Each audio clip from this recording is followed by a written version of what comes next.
Ancient Egypt 1300 BC. The Hebrews have been slaves to Egypt for over 400 years. Rebel leader Moses stands up against the Pharaoh Ramses II of Egypt, sending 600,000 slaves on an epic journey to escape Egypt and its terrifying cycle of deadly plagues. Biblical epic Exodus. Gods and Kings stars Christian Bale as Moses, who fights alongside his brother Ramses, shaved Joel Edgerton, at the beginning of the film to help protect Egypt, which is ruled by their father Seti, John Turturro. During the battle, Moses saved Ramses' life, causing Ramses to fear that his brother would one day become king, as it was consistent with a prophecy passed down by one of Seti's trusted psychics. Not long after Seti's death, Moses, who was actually a Jew and not an Egyptian, was deported. However, he became the leader of the Jews and led the revolt against the Egyptians, with the help of an angry God. Raised as brothers, the talented leader Moses and the selfish biological son of the pharaoh Seti, Ramses, are eventually entangled in a bitter rivalry when Ramses discovers Moses' Jewish origins. However, when the new pharaoh of Egypt, Ramesses II, exiled Moses into the unforgivable desert, God gave him the difficult task of freeing 600,000 enslaved Israelites and bringing them to safety. Amid a devastating plague, Moses had to do God's will and lead his suffering people across the Red Sea, the last but impregnable obstacle. Will Moses be able to fulfill his mission? Let's explore the movie Exodus, Gods and Kings. So this is a film about the Hebrews, who were slaves in Egypt for 400 years. Living here, they used to work for the people of Egypt. It was their job to make big statues and palaces for them so that their city could be made beautiful. But despite doing so much work here, the Hebrew slaves were treated very badly. At the beginning of the film, we are shown a palace where a meeting is going on, because their enemies were ready to attack across the border. The king there says that I don't want our enemies to attack us. That's why we have to go there and fight them. Here in the palace, the one who used to tell the future, that oracle girl, tells us that our commander's life will be in danger in this war, and the one who will save his life will be the next king of this palace. Here, the king had two special men. One was his son, and the other's name was Moses, who was the son of the king's sister. All these now go to war. One moment came when the king's son's life was in danger.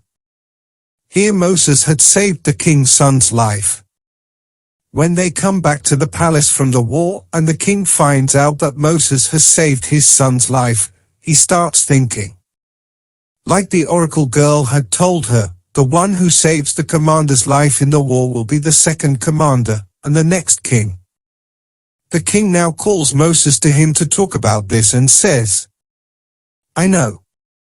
You don't believe in the things of the future, and my future prediction tells me that you'll be my next king. But how can I choose you as my heir? Moses listens to the king and says, maybe you are right, and how can I become a king in your place? After this, another meeting is called, in which it is informed that Hebrew slaves are troubling a lot and are not even working properly. To find out about this, the king orders his son to go and find out what the matter is. As this prediction was made, the next king would be Moses. So the king's son's heart starts doubting Moses.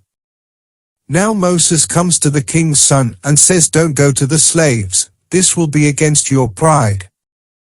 After all, you are the king's son, and I am going to find out about all this. When Moses went to those slaves, the condition there was very bad. The slaves were beaten instead of being rewarded for their work. When Moses talks to the minister there, the minister tells him that all this is being done with them because these slaves have rebelled against them. Moses says, leave these things, I will talk to the slaves myself. Moses now gathers all the elders of the Hebrew slaves in one place and talks to them. One of those slaves says in old age that we just want to go back to our country, Canaan. Moses hears this and says, "Do you know how dangerous that area is? How dangerous do the people of the tribe live there? If you go there, you will never be able to come back." Moses asks that old man, "Tell me what your name is?" That old man says, "First, you tell me who you are." Moses tells him, "I have come from the palace. My name is Moses, and I am the son of the king's sister." Hearing this, something happened to them all, and everyone was very happy. After this, the same old man calls Moses to his settlement through one of his men. When Moses goes to him, the old man tells him the whole story. He says that when you were born, a prophecy was made that said, "Our Messiah will be born, who will take us away from here." That year, when the palace found out about this, the people of the palace ordered the killing of every Hebrew child. Your parents did not want to lose you at any cost, so they locked you in a trunk and threw you into the river. At that time, the sister of the king of the palace used to bathe in that river. She took you with her, went to the palace, and made you her son. You are actually a Hebrew. Moses tells that old man that it was a good story. I don't believe this story of yours at all. When that old man was telling this story to Moses, 2 other men also heard it. They come in greed and go to the palace and tell everything to the minister. Meanwhile, the king's condition was also deteriorating. The king dies soon. Now the new king was made his son, who hated Moses, and was a very merciless and cruel man. The minister comes and tells the whole truth to the king's son, who is now his new king. He was very surprised to hear this. Now he starts hating Moses even more. That's why he made an excuse for this, and threw Moses out of the palace. Before Moses leaves here, he meets his real mother, who tells him the whole truth. After this, Moses went on his journey, where there was no sign of a human being. There was only death. Somehow Moses now reaches a tribe, where he sees that there are some girls, who are filling water from the well. At that time, some men came there with a herd of goats. They came and put those girls aside from the well, and they started giving water to their goats. Seeing this, when Moses started drinking water there, those men also stopped him. But Moses had a very big sword, seeing which all of them were scared, and went from there. After that, when the girls there see that Moses has saved their lives, they invite him to eat in their village. And this is how Moses started living here.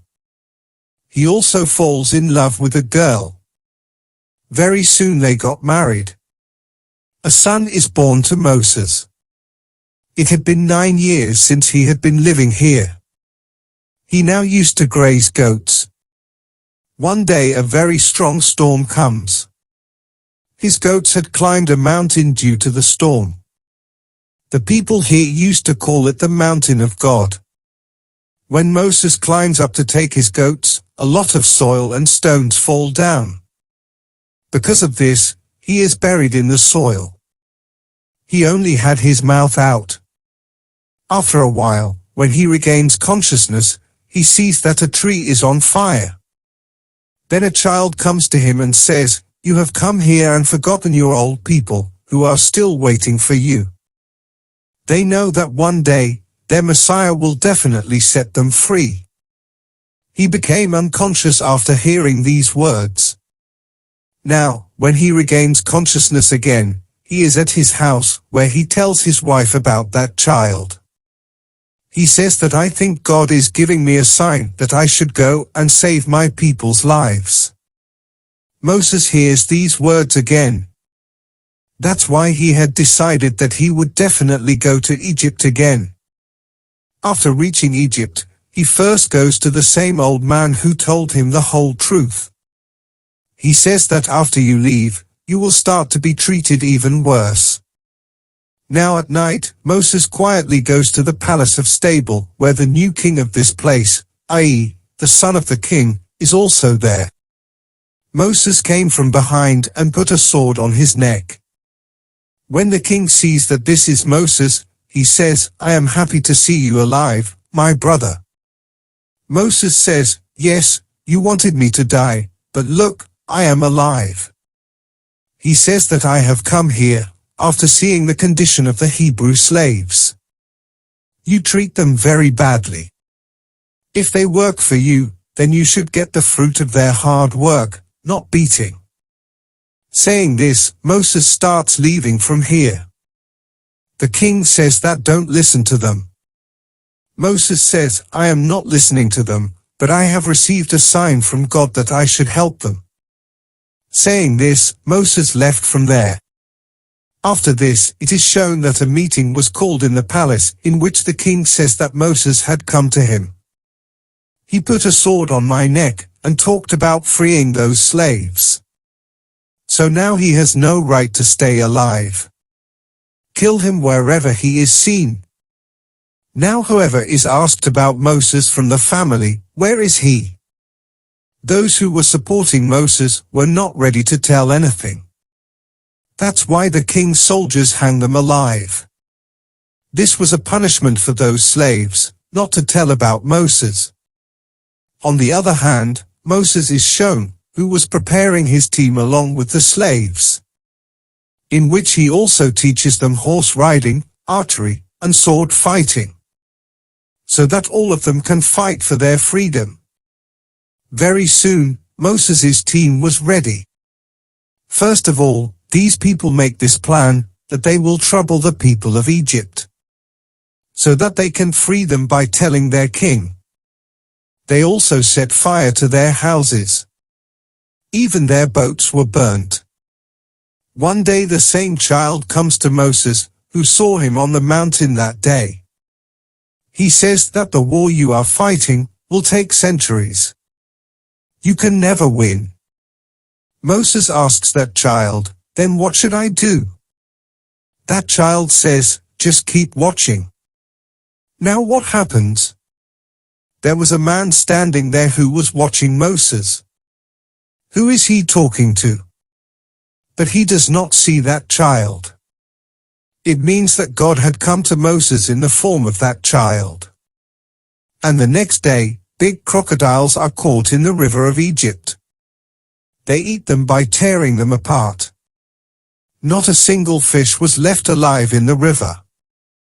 All the people sitting in the boats were killed.